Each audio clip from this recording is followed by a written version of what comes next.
Bonsoir à vous, ravi de vous retrouver sur Monaco Info. Voici les titres de ce vendredi 7 juillet. Vous n'avez pas pu le rater sur le port Hercule, le navire Normand Installer a accosté en Principauté. Mais à quoi va servir ce bateau de construction? La réponse dans quelques instants.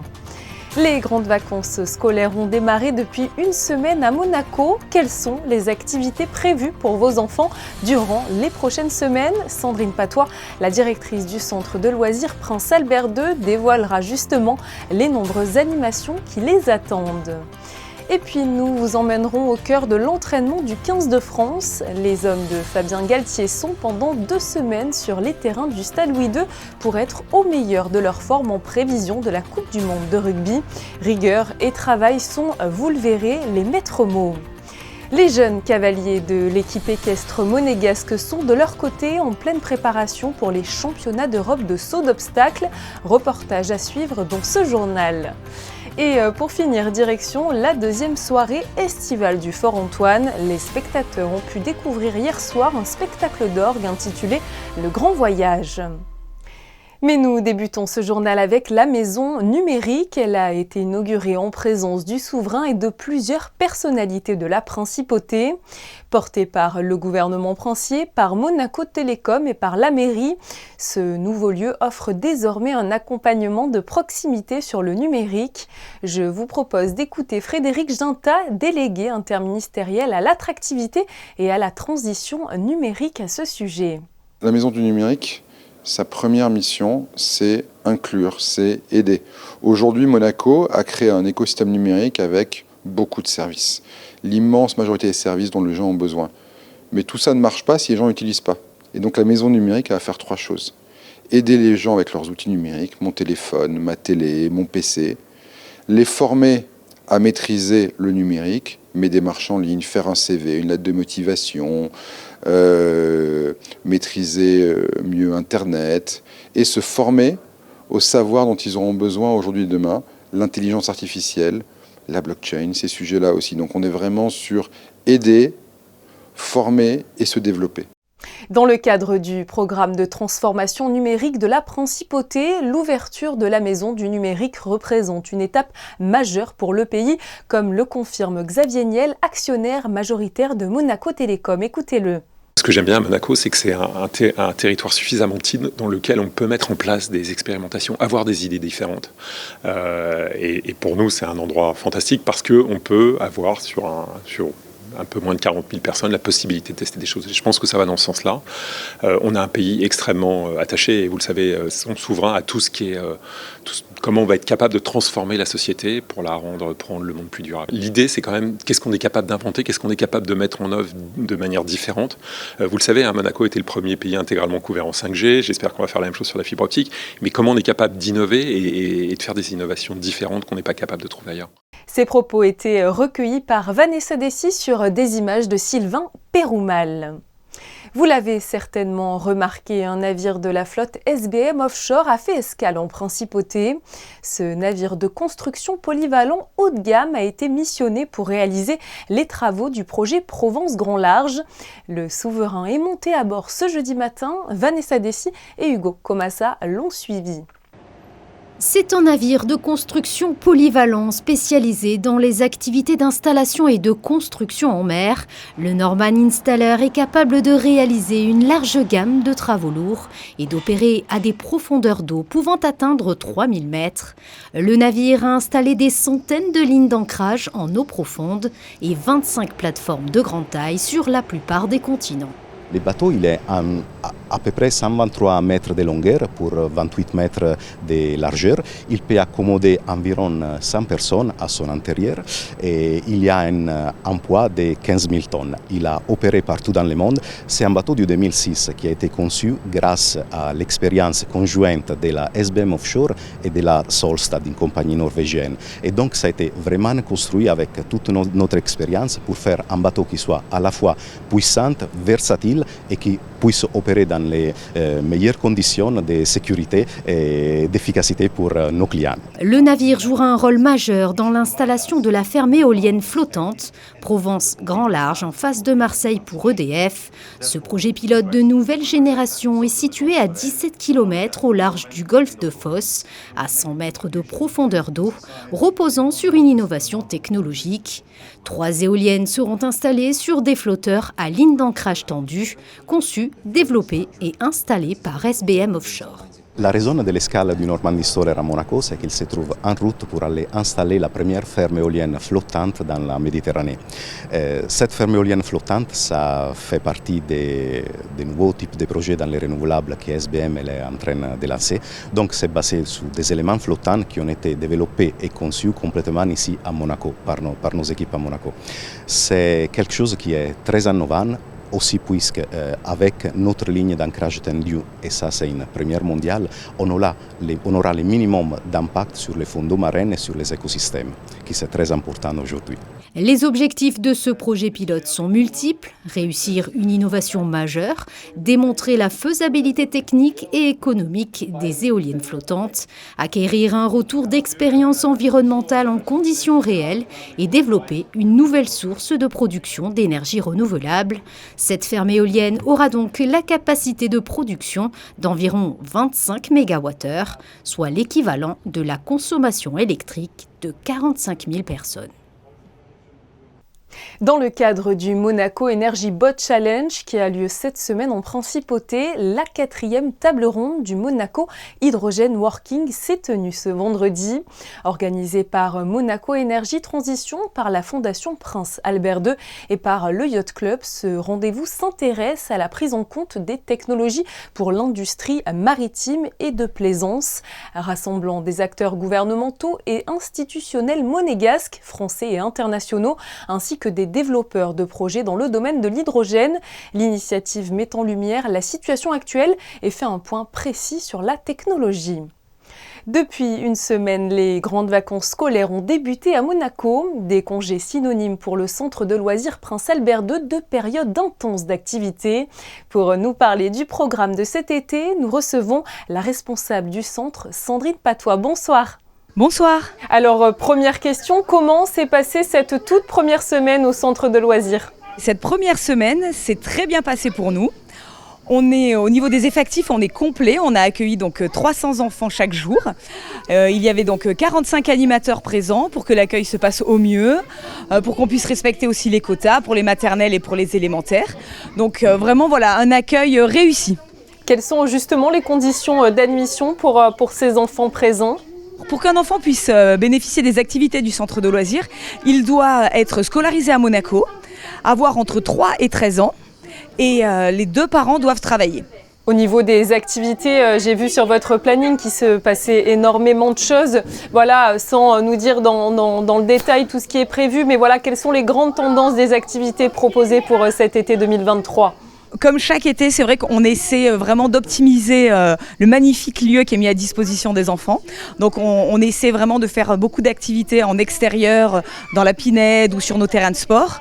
Au niveau des intervenants, on a un petit peu des nouveautés. Donc on a Bon Ton Club qui vient nous faire de l'initiation à la calligraphie. Après, on va avoir un graffeur qui va nous permettre de pouvoir décorer certaines surfaces. On va mettre en place, mais ça, faut pas le dire encore aux enfants, un laser game dans la pinède. Et après, voilà, on a aussi des activités en extérieur. Comment vous adaptez-vous finalement à l'évolution des enfants, au changement de leur centre d'intérêt de génération en génération et même parfois d'année en année ? On essaie quand même aussi de garder des choses qu'ils aiment. Un enfant aimera toujours faire de la pâte à modeler, même si nous-mêmes, quand on était enfant, on aimait faire cela. Donc on a des temps aussi où on fait ces activités-là.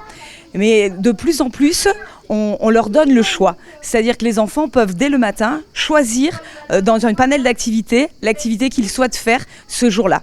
Après, on utilise aussi des réunions enfants où l'enfant a la parole et il peut nous donner des idées pour les plannings des semaines qui se suivent.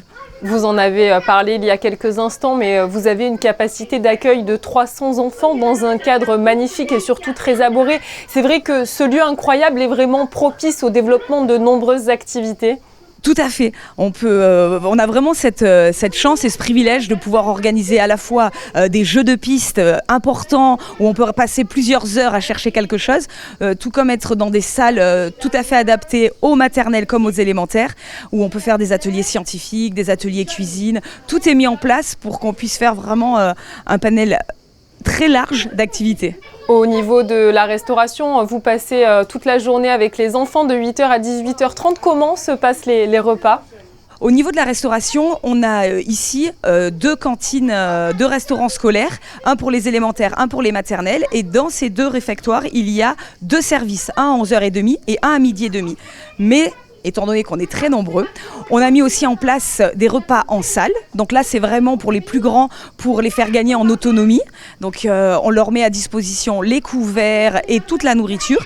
Et eux donc, vont mettre la table, vont appeler la cuisine pour qu'on leur envoie les plats les uns après les autres. Et il y a vraiment cette autonomie, ce qui fait que ça soulage les cantines et que les enfants dans les salles peuvent aussi manger avec un volume sonore agréable. Il y a aussi chaque jour un groupe qui est en pique-nique, puisque comme on vous l'a dit, le site est très grand. Et il y a aussi beaucoup d'endroits ombragés. Et donc les groupes aiment bien se réfugier dans ces petits coins-là pour pouvoir pique-niquer dans la nature. Vous nous l'avez dit au début de cette interview, vous êtes complet pour cette semaine. Comment ça va se passer pour les semaines à venir ? Est-ce que vous avez encore de la place au centre de loisirs ? Pour le mois de juillet, il n'y a plus de place. C'est vraiment complet jusqu'à la fin du mois. En revanche, les inscriptions d'août sont encore ouvertes jusqu'à ce soir d'ailleurs. Et il y a plus de place en août, c'est vrai, qu'au mois de juillet. Merci beaucoup à vous, Sandrine Patois, d'avoir accepté notre invitation sur Monaco Info pour nous parler des activités estivales au centre de loisirs Prince Albert II. Merci. Et eux ne sont pas en vacances. Les joueurs de rugby français sont en plein travail avant la Coupe du Monde de rugby. Elle arrive en effet à grands pas et se déroulera en France du 8 septembre au 28 octobre prochain. Pour sa préparation, le 15 de France est depuis dimanche en stage à Monaco. Fabien Bonilla et Sylvain Péroumal ont suivi l'un de leurs entraînements au Stade Louis II. Reportage. Cela fait 4 ans que les Bleus du 15 de France attendent ce moment, tels des sprinters dans des starting blocks. Ils ouvriront d'ailleurs le bal face aux All Blacks le 8 septembre au Stade de France. À 2 mois de ce rendez-vous mondial, les joueurs prennent cette préparation dans la bonne humeur, mais avec sérieux, sous une chaleur éreintante. La liste n'est pas encore définitive. Sur 42 rugbymen, il n'en restera que 33 le 21 août, les 33 joueurs sélectionnés pour le mondial. L'objectif, c'est d'être, même pas dans les 33, c'est d'être les meilleurs des 33 pour faire partie de cette Coupe du Monde, parce que l'objectif, il est beau pour nous, c'est de faire la meilleure préparation pour la meilleure Coupe du Monde possible. Parmi les jeunes joueurs qui pourraient faire partie de cette liste définitive, Émilien Gaëton, 19 ans. On devrait très prochainement entendre parler de lui. Pour sa première année en top 14, il a inscrit 14 essais en 24 matchs et termine meilleur marqueur de la saison. N'importe qui soit dans cette sélection doit gagner son maillot et le maillot n'est jamais acquis, donc ça c'est bien. Émilien, voilà, j'étais un peu à sa place il y a 4 ans et voilà, il amène beaucoup d'excitation, beaucoup d'insouciance et ça fait énormément de bien au groupe. Ouais. Comme il dit, d'insouciance, beaucoup d'excitation parce que j'essaie de donner le meilleur de moi-même et apprendre beaucoup. Voilà, je joue avec des garçons qui ont 5-7 ans de plus de maturité que moi en rugby et du coup j'apprends beaucoup. Ce n'est pas la première fois que des joueurs de l'équipe de France s'entraînent à Monaco. En 2019, le staff était déjà venu pour un stage avant le mondial au Japon. C'est juste parfait, le stade est magnifique, on a la salle de musculation au bout du terrain, l'hôtel à 20 mètres, on est dans des conditions parfaites. Il fait peut-être un petit peu trop chaud, quelques degrés de moins ça aurait été bien, mais bon on va pas se plaindre. Ce stage de préparation s'achèvera le vendredi 14 juillet.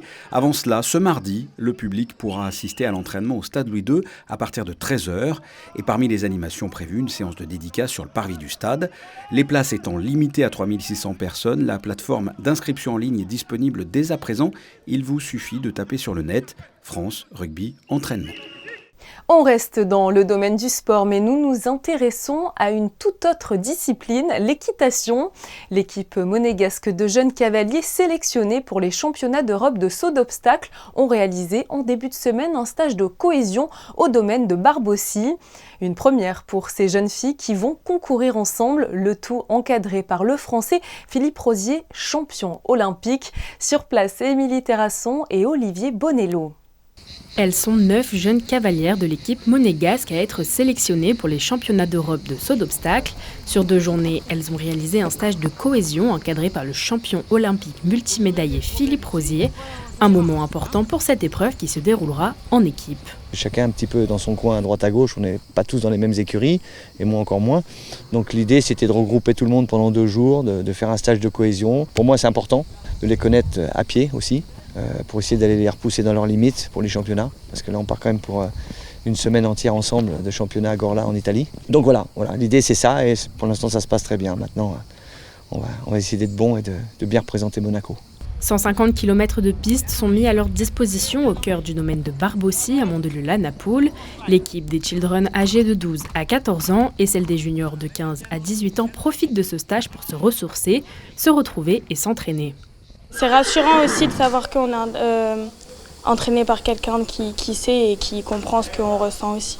Grâce à ce stage et à leur travail, elles espèrent toucher du doigt leurs rêves, ramener de belles médailles. Elle représente énormément parce que déjà je vais représenter mon pays et c'est comme un rêve depuis que je suis toute petite de faire les championnats d'Europe. Je me suis toujours dit que je voudrais y arriver un jour, donc franchement c'est super beau.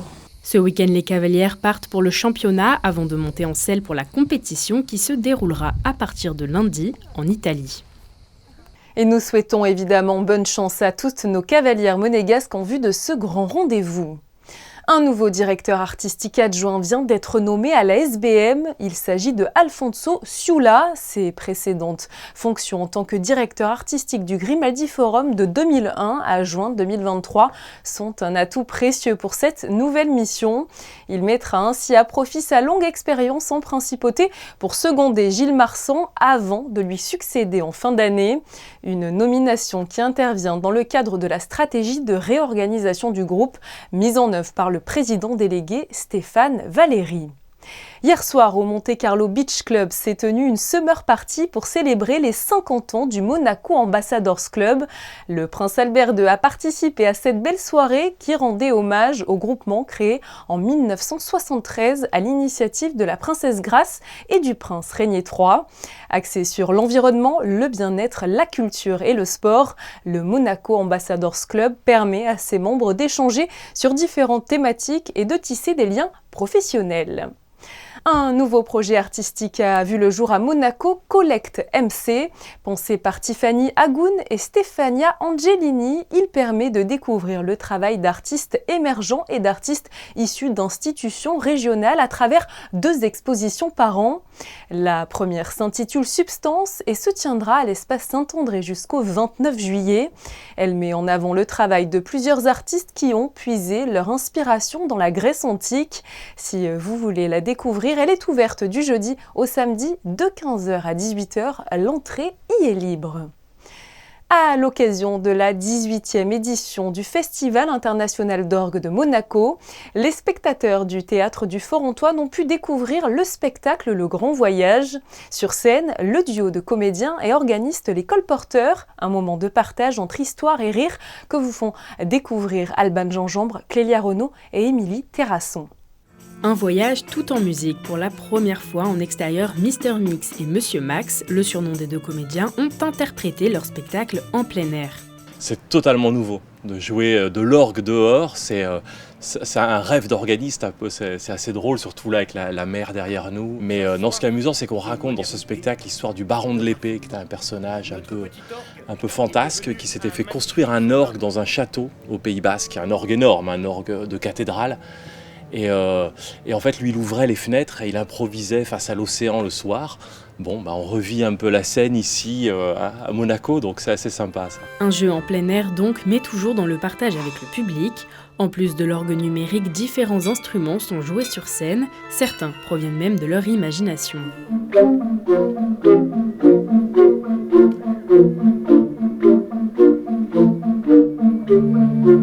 Mais c'est des vrais tuyaux bois, un peu comme des flûtes, des grosses flûtes qu'on retrouve dans les orgues, dans les vrais orgues. Hein. On a essayé d'imaginer le premier orgue.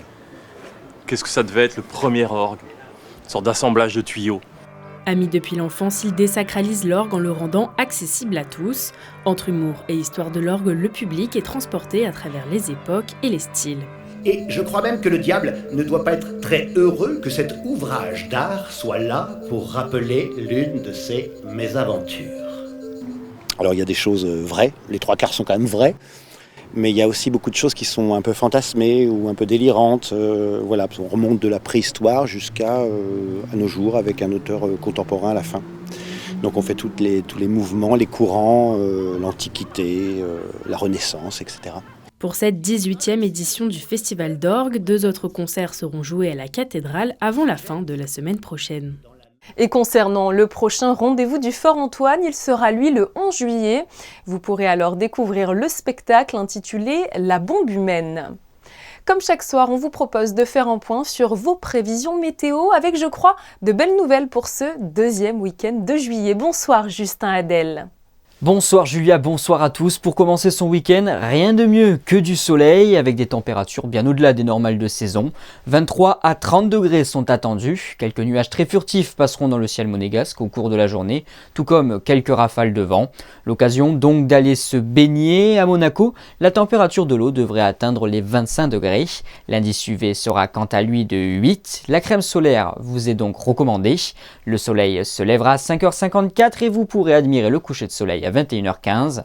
En ce 8 juillet, n'oubliez pas de souhaiter une bonne fête à tous les Thibauts. On vous a dévoilé dans notre édition précédente un reportage complet sur la nouvelle exposition du Grimaldi Forum Monet en pleine lumière. Alors qu'elle ouvrira ses portes aux visiteurs demain, le prince Albert II a pu aller découvrir hier à l'avant-première la centaine d'œuvres exposées. Manuel Vitali, notre photographe, a immortalisé cette visite. C'est tout pour aujourd'hui, on se retrouve demain pour un nouveau tour d'horizon de votre actualité en principauté. À très vite.